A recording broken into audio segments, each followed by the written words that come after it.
Global energy markets rarely face a moment that reveals just how delicate international supply routes can be. But this situation has done exactly that. One of the planet's most critical maritime pathways has effectively fallen quiet. Oil tankers that normally move steadily through the Gulf have stopped, and nations that depend heavily on Middle Eastern energy exports are rushing to secure alternative fuel sources before shortages grow worse. In the middle of this disruption is a country that invested in a different energy route years before the current tensions emerged.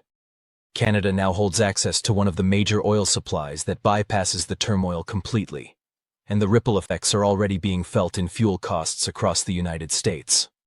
For decades, the Strait of Hormuz has been one of the most vital arteries in the global energy network. This narrow channel links the Persian Gulf with the open ocean, and acts as the primary gateway for oil and liquefied natural gas shipments leaving the Middle East. Under ordinary circumstances, nearly 20% of the world's oil travels through this single passage. On a typical day, around 100 tankers navigate the strait, carrying massive quantities of crude and natural gas toward consumers in Asia, Europe, and North America. However, once tensions involving Iran escalated and the threat of military confrontation increased, activity in this corridor rapidly deteriorated.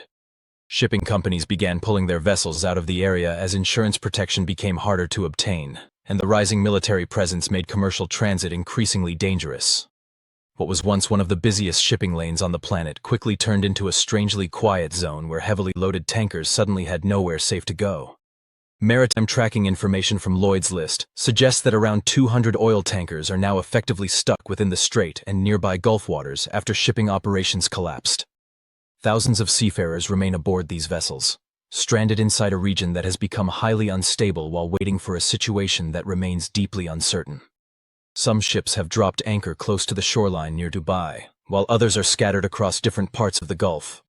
Every one of those tankers is carrying millions of barrels of oil that cannot currently reach international markets. A sailor working on one of these crude carriers described the moment the crisis unfolded, while their vessel was taking on cargo at a major oil terminal somewhere in the Gulf. At first, the crew received instructions to immediately halt loading after distant explosions illuminated the sky. A few hours later, despite the tension in the area, they were ordered to resume pumping oil into the ship. By the time operations were finished, the tanker was holding more than 1 million barrels of crude. During that period, communication systems started failing. Satellite signals weakened, GPS tracking vanished, and the crew found themselves working in near darkness, while military jets thundered overhead. Today, the ship remains stationary with more than 20 crew members on board, including workers from India and the Philippines. They occasionally send short updates to their employer, while hoping that the surrounding violence never reaches their vessel. From inside the ship's living quarters, the crew member explained that flashes from distant blasts sometimes light up the night sky while fighter aircraft streak past above them.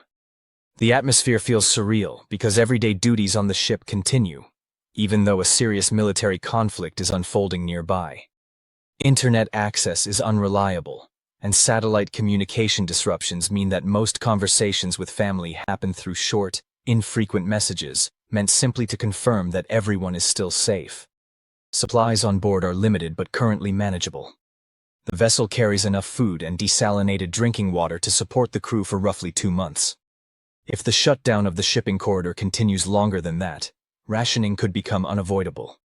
As the standoff drags on, international maritime labor groups have begun receiving urgent appeals from sailors trapped throughout the region, many of whom are asking whether evacuation or crew replacement might be possible. Officials from the International Transport Workers Federation point out that seafarers often go unnoticed during global political crises, even though the entire system of international trade depends on their work. The Federation represents more than 1.2 million maritime employees worldwide, and is now facing increasing pressure to assist crews who unexpectedly find themselves stuck in one of the most volatile shipping zones on Earth. The organization's General Secretary, Stephen Cotton, has emphasized that these workers are civilians who simply happen to be doing their jobs in a location that has suddenly become extremely dangerous. Maritime unions are attempting to explore options for bringing home crew members who wish to leave their ships, but vessel operators warn that the surrounding waters are currently too hazardous for movement. The situation becomes even more complicated when considering crew replacements.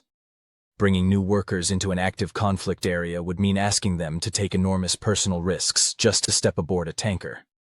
Recent reports suggest that at least 6 ships have already been targeted in the region, and 2 sailors have died as violence escalates. Earlier this week, a significant explosion involving an oil tanker was also reported near Kuwait's coastline. Every new incident increases uncertainty and makes shipping companies even more reluctant to send vessels through the strait. Marine insurance providers have reacted by sharply increasing coverage costs or removing protection entirely. Without insurance, commercial shipping through the corridor becomes financially impossible, even for operators who might otherwise be willing to take the risk. If a major oil route in the Middle East stops working, the impact would spread across the world. The global oil system depends on oil moving smoothly from oil fields to refineries. If a route that carries around 20% of the world's energy supply suddenly shuts down, oil prices would rise quickly, and countries would rush to find new suppliers. Millions of barrels of oil could remain stuck on ships that cannot safely leave the region. In this situation, Canada would be in a very strong position. Canada exports most of its oil through pipelines and ports that are far away from the Strait of Hormuz and the Red Sea. This means Canadian oil can still reach global markets even if Middle Eastern routes stop working. A major pipeline carries oil from Alberta's oil sands to Canada's Pacific coast. It can transport about 890,000 barrels of oil every day to coastal terminals. From there, tankers carry the oil across the Pacific Ocean to Asian markets. The trip from Canada's west coast to Asia takes about 10 days, which is much faster than traditional Middle Eastern routes. If the Strait of Hormuz closes, many Middle Eastern shipments may stop completely. Canada also has huge oil reserves. The country holds about 163 billion barrels of proven oil reserves, making it the 4th largest in the world after Venezuela, Saudi Arabia, and Iran. Canada produces nearly 6 million barrels of oil per day when oil sands production is included. Because of this, Canada can help supply global markets during an energy crisis. Canada is also becoming an important exporter of natural gas. A large LNG terminal on the coast of British Columbia now sends liquefied natural gas shipments to Asia. At full capacity, the facility can support around 170 LNG tankers each year. South Korea is already buying Canadian LNG, creating a direct energy supply line that avoids Middle Eastern shipping routes. For many years, most Canadian oil was sold to the United States because pipelines mainly went south. Since Canada had very few other export options, its oil was often sold at lower prices than global oil. Sometimes Canadian crude sold for $40 to $60 less per barrel than international prices. However, if Middle Eastern supply routes become unstable, the situation changes. Oil prices could rise close to $100 per barrel, and Canadian oil would become much more valuable. Buyers in Asia and Europe would start looking for reliable suppliers like Canada. India could be one of the countries most affected by a Middle East disruption. The country imports about 90% of its oil and has limited emergency reserves. This means India would need new suppliers quickly. Japan also imports almost all of its energy and depends heavily on shipping routes. South Korea has already secured long-term LNG deals with Canada, which now looks like a smart decision. European countries are also paying attention. Many of them recently reduced their dependence on Russian gas. If Middle Eastern routes also become risky, they will need other reliable energy partners. Canada has something very valuable in this situation. The country exports oil, natural gas, LNG, and uranium, and its supply routes avoid many of the world's dangerous shipping choke points. Years of investment in pipelines and export terminals have allowed Canada to reach global markets more easily. Because of this, more countries may sign long-term energy deals with Canada in the future. Each new agreement strengthens Canada's role as a stable and reliable energy supplier in a world where energy security is becoming more important than ever. What do you think about this situation? Share your thoughts in the comments, and thanks for watching.